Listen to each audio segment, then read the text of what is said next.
Ok, dans cette vidéo, on va faire un peu plus d'exemples sur la notion des fonctions injectives et surjectives et bijectives. Donc, un petit résumé, une fonction f de l'ensemble A dans un ensemble B est dite injective si elle envoie deux éléments différents à deux images différentes dans B. Okay?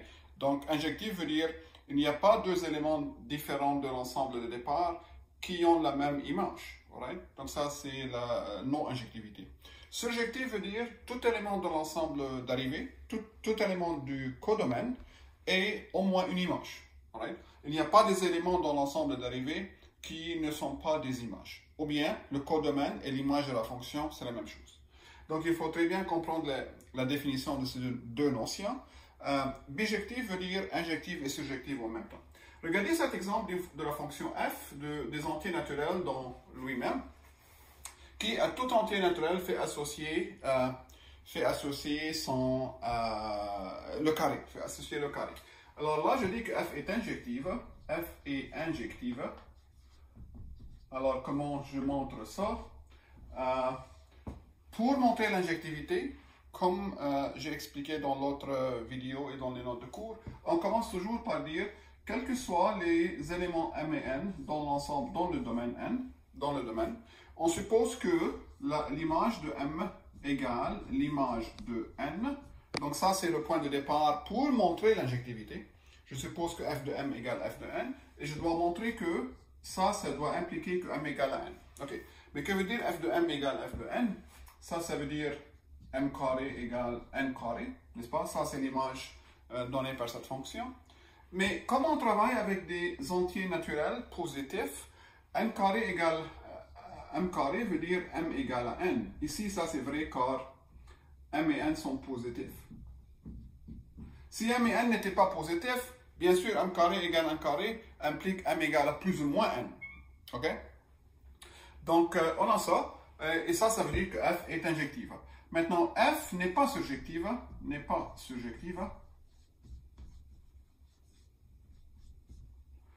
Pourquoi? Elle n'est pas surjective parce que les éléments ici dans le codomaine, qui est la même chose que le domaine ici, ne sont pas tous des images.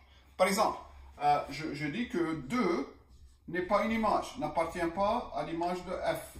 C'est-à-dire 2 ne s'écrit pas comme une image. Comment je montre ça? Par contradiction. Si 2 est l'image d'un certain entier n, si 2 est l'image d'un certain entier n, si 2 est une image, alors ça voudrait dire que 2 égale n au carré, parce que l'image de n, c'est juste n au carré. Mais ça voudrait dire que n égale racine carrée de 2. Mais ça, c'est une contradiction. Pourquoi? Parce que ici, on a dit que n doit être dans le domaine et racine carrée de 2 n'est pas dans les entiers naturels.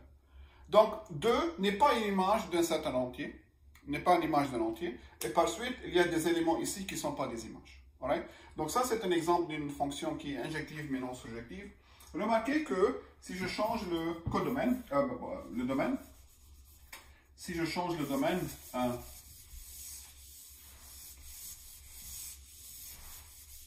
à z, si je prends les entiers relatifs, z, même fonction, j'ai changé la fonction, parce que le domaine est changé. Alors cette fonction n'est pas injective. F n'est pas injective. Comment je montre ça? Pour montrer qu'elle est injective, qu'est-ce qu'on fait? On suppose que f de x égale f de y et on montre que x égale y. Pour montrer que la fonction n'est pas injective, on montre qu'elle peut envoyer deux éléments différents de z à la même image. Alors ici, je peux dire clairement que f de moins 1 égale f de 1. Les deux éléments sont envoyés à 1. L'image de moins 1, c'est 1. L'image de 1, c'est 1. C'est-à-dire, la fonction envoie deux éléments différents à la même image. Et la fonction n'est pas injective. Bien sûr, f n'est pas surjective aussi. Pour la même raison que tantôt, il y a des éléments ici dans le codomaine qui ne sont pas des images. Alors ça, c'est un exemple d'une fonction qui n'est ni surjective ni injective. Un autre exemple important à comprendre, c'est avec un produit cartésien. Alors regardez cet exemple f de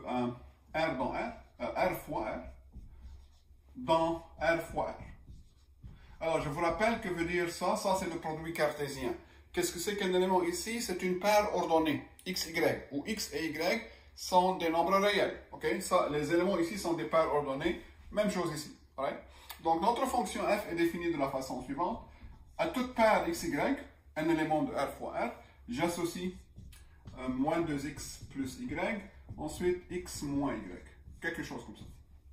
Donc, chaque élément de R fois R, chaque couple ordonnée est envoyé à un autre couple ordonné dans R fois R. Donc, ici, il faut faire attention. X, Y, ce ne sont pas deux éléments. Tout ça, c'est un élément. C'est un élément. Un élément ici, c'est une paire. Right? Alors, comment je montre que... bon, je dis que F est injective. Alors, comment je montre l'injectivité? Toujours la même idée. Je pars, je dis, soit x, y, disons z, t, deux éléments dans le domaine. Je prends deux éléments arbitraires dans le domaine, x, y et a, b, ou x, y ou z, t, deux éléments dans le domaine. Si je suppose que l'image du premier élément, un élément ici c'est x, y, donc l'image de x, y c'est la même chose que l'image de z, t, supposons ça, et je dois montrer que nécessairement, couple x, y égale couple z de t. Et normalement, ça, c'est pas difficile à montrer. Écrivez que veut dire ça. F de x, y, c'est moins 2x plus y, ensuite x moins y. Je n'invente pas des relations, c'est juste la formule qui est donnée comme ça. Et f de z de t, c'est exactement moins 2t, moins 2z, plus t. Oups. Et donc, moins 2z de plus t. Ensuite, z de moins t. N'est-ce pas? Donc, l'image de z de t, z joue le rôle de x, t joue le rôle de y. Ce serait alors moins 2z plus t. Ensuite, z de moins t. Et donc, f de x, y égale à ça, f de z t égale à ça. Je suppose que les deux images sont égales. Que veut dire l'égalité de ces deux paires? Deux paires sont égales si et seulement si leurs composantes correspondantes sont égales. Alors ça veut dire la première composante ici, moins 2x plus y, égale la première composante ici, moins 2z plus t. Appelons ça équation 1. Puis, deuxième composante ici, x moins y, égale deuxième composante là, appelons ça 2, équation 2. N'oubliez pas que le but ici, c'est de montrer que, en fait, x égale à z, y égale à t, pour montrer que les deux couples sont égaux. N'oubliez pas que le but, c'est de montrer que l'élément x, y est égal à l'élément z, t, si j'ai cette condition. Alors, il faut manipuler un peu ces deux équations pour montrer ça. Par exemple, si je fais 2 fois l'équation 2, donc 2 fois l'équation 2, et j'ajoute à l'équation 1 pour éliminer le x. Multiplier cette équation par 2, ajouter à la première, 2x moins 2x c'est 0, moins 2y plus y, ça fait moins y. De l'autre côté, je multiplie par 2, donc 2z moins 2z c'est 0, moins 2t plus t c'est moins t. Alors, moins y égale à moins t, ce qui fait que y égale à t. Bon, si y égale à t, remplacé dans l'équation 1, disons, ou 2, plus facile. Remplacer dans l'équation 2. Alors, qu'est-ce qu'on obtient? Remplacer y par t ici, j'obtiens que x moins t égale z moins t. Je remplace y par t dans l'équation 2. Moins t et moins t se simplifient, donc x égale à z. Qu'est-ce que j'ai montré? J'ai montré que x égale à z, y égale à t, ce qui fait que le couple x, y égale x c'est z, y c'est t. Ouais, donc j'ai montré que les deux éléments sont nécessairement égaux. Je suis parti de l'hypothèse que l'image de cet élément égale l'image de cet élément, et j'ai montré que nécessairement ces deux éléments sont égaux. Bon, alors f est une fonction surjective. Comment je montre qu'elle est injective? F est une fonction injective. Comment je montre qu'elle est surjective? La surjectivité, ça marche de la façon suivante, donc est surjective.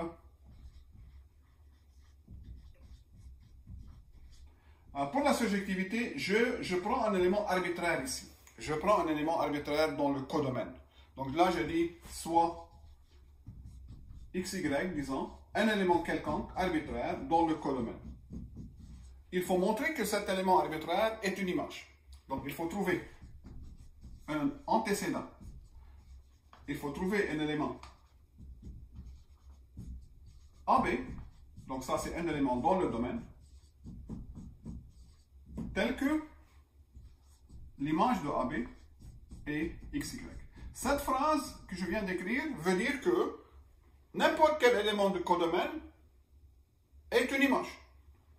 Donc, le but, qu'est-ce qui est fixe ici? Je me fixe un élément XY dans le produit cartésien, dans le codomaine. Ça, c'est fixé. Ça, c'est fixé. XY est supposé fixe maintenant. Qu'est-ce que je dois trouver? Je dois trouver A et B tel que l'image de la paire AB est égale à XY. Donc, ce qui est fixe, c'est XY, et ce que je dois chercher, c'est A et B. Alright? Alors, toujours dans ce cas, je commence avec cette équation. Que veut dire f de AB égale XY?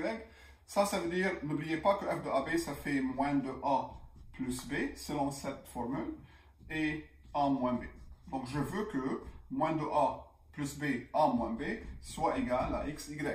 Je suppose que XY sont donnés, sont fixés, et je cherche A et B. Est-ce que je peux trouver A et B, deux nombres réels, qui satisfont ça? Mais cette égalité veut dire quoi? Comme on a fait tantôt, alors la première composante ici, moins de A plus B égale la première composante à droite, et la deuxième composante A moins B égale la deuxième composante. De nouveau, qu'est-ce que je cherche ici? Je cherche A et B, et non pas XY. XY sont supposés fixés. Je me fixe XY. Donc, comment je cherche A et B? Est-ce que je peux trouver A et B? Est-ce que ce système a une solution? Toujours. Si la réponse est oui, c'est que oui, AB existe. Et je peux dire que la fonction serait alors surjective. Alors, comme je fais tantôt, pour chercher A et B, pour résoudre ce système, les inconnus sont A et B, je multiplie la deuxième équation par 2, disons, et j'ajoute à la première. Et ça me donne, donc 2A moins 2A, c'est 0. Moins 2B plus B, ça fait moins B, égale à 2Y plus X, donc X plus 2Y. Donc ça, c'est ce qui fait que B égale à moins X moins 2Y. Et bien sûr, ça, c'est un élément de R. Pour n'importe quelle valeur de XY, ça ne dépend pas des valeurs de XY, le résultat moins X moins 2Y est un élément de R. Donc, j'ai cherché la valeur de B, et je remplace, disons, dans 2, l'équation 2, ça me donne que A égale B, c'est-à-dire moins X moins 2Y, et plus Y, c'est-à-dire moins X moins Y. Alright? Est-ce que j'ai trouvé A et B? Est-ce que A et B existent toujours? Oui. A est égal à moins X moins Y, B égale à moins X moins 2Y. Donc là, je peux confirmer maintenant que le couple AB,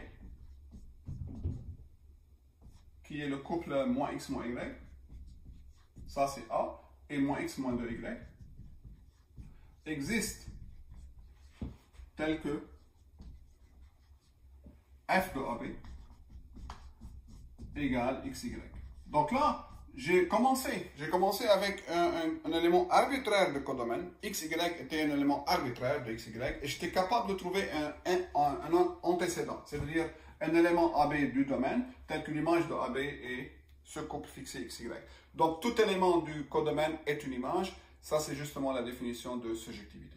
Donc cette fonction ici, elle est surjective et elle est injective en même temps. On dit qu'elle est bijective. Alright? Et je termine cette vidéo par la notion des fonctions inversibles. Comme j'ai expliqué dans les notes, on commence par cette notion de fonction identité. Donc, étant donné un ensemble A, étant donné n'importe quel ensemble A, 1 sub A, ça c'est la fonction qu'on appelle la fonction identité. C'est la fonction qui, à tout x, fait associer x lui-même. N'est-ce pas? Donc ça c'est une fonction de A dans A, qui à tout élément x fait associer x lui-même. C'est trivial comme fonction. Elle est clairement injective, elle est clairement surjective. Tout élément ici est l'image de lui-même. Deux éléments différents sont envoyés à deux images différentes, donc ça c'est bijectif. Donc on dit que la fonction f de A dans B est inversible, est une fonction inversible s'il existe une fonction inverse. S'il existe une fonction dans l'autre direction, s'il existe une fonction g de B dans A, telle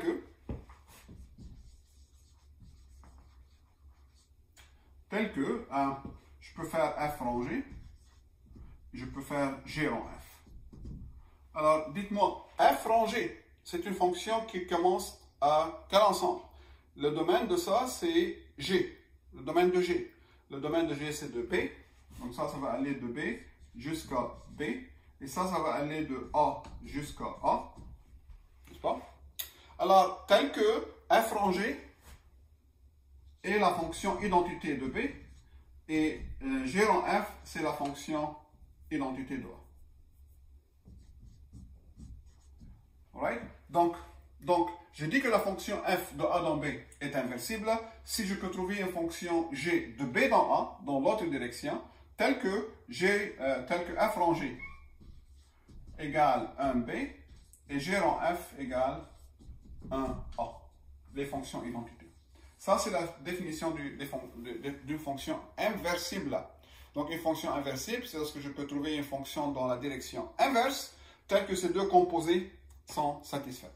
Pas toutes les fonctions sont inversibles, très peu sont inversibles. Quelles sont les fonctions inversibles? Il y a un théorème fameux qui dit que une fonction est inversible si et seulement si elle est bijective. Seulement les fonctions bijectives sont inversibles. Donc, f est inversible si et seulement si f est bijective. Donc, injective et surjective. Seulement les fonctions bijectives sont inversibles. Et si une fonction est bijective, je peux alors trouver son inverse, qu'on appelle f-1. Donc ça, c'est un symbole de l'inverse de la fonction. Faites attention, f-1 ne veut pas dire 1 sur f. Ce n'est même pas la même chose que 1 sur f. Ça, c'est la fonction inversible de f.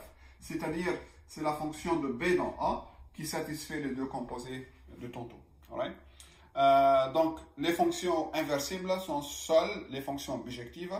Par exemple, on peut montrer facilement que cette fonction de R dans R, définie par x donne 2x cube plus 1, je peux montrer que cette fonction est injective facilement. F de x égale f de y, et je montre que x égale à y. Je peux montrer que cette fonction est surjective, donc ça c'est une fonction bijective. Donc elle est inversible. Elle est inversible comme elle est bijective. La question est trouver la fonction inverse. Comment je trouve la fonction inverse? Comment je trouve f-1? Vous l'avez peut-être fait au niveau secondaire, cet exercice. Comment je trouve la fonction inverse lorsqu'elle existe? Donc, une chose importante à se rappeler, la fonction inverse n'existe pas toujours. Elle existe seulement lorsque la fonction est bijective. Alright? Donc, ça, c'est un exemple d'une fonction bijective. Faites les détails, montrez qu'elle est injective et surjective. Comment je trouve l'inverse? Une façon de le faire, c'est de poser y égale l'image de x cube plus 1. Donc, y, c'est l'image. Et je cherche x en fonction de y. Okay? Donc, trouver la fonction inverse revient à chercher x en fonction de y, au lieu de y en fonction de x. Et ça, c'est facile dans ce cas. Si je vole le x, par exemple, x cube serait y moins 1 sur 2, n'est-ce pas? Et x serait la racine cubique de y moins 1 sur 2. Remarquez que la racine cubique de n'importe quel nombre réel existe. La racine cubique de n'importe quel nombre réel, que ce soit positif ou négatif, existe, n'est-ce pas? C'est pas comme la racine carrée. Donc ici, je conclus que la fonction inverse de cette fonction, c'est la fonction f-1 de R dans R.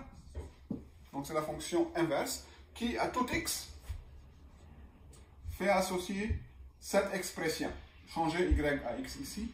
Donc c'est la racine cubique de x moins 1 sur 2. Alright? Donc, je change y à x ici, ça me donne l'expression de f moins 1 de x. Okay? Faites pas ça avant de vérifier que la fonction est bien et belle bijective tout d'abord. Il y a beaucoup d'autres détails dans la lecture sur les fonctions. Assurez-vous de lire ces détails. On ne peut pas faire tout ça dans une vidéo, mais c'est important d'être au courant de ces choses. Donc, injectivité, surjectivité, bijectivité, fonction inversible, ça c'est le but de la lecture. Merci.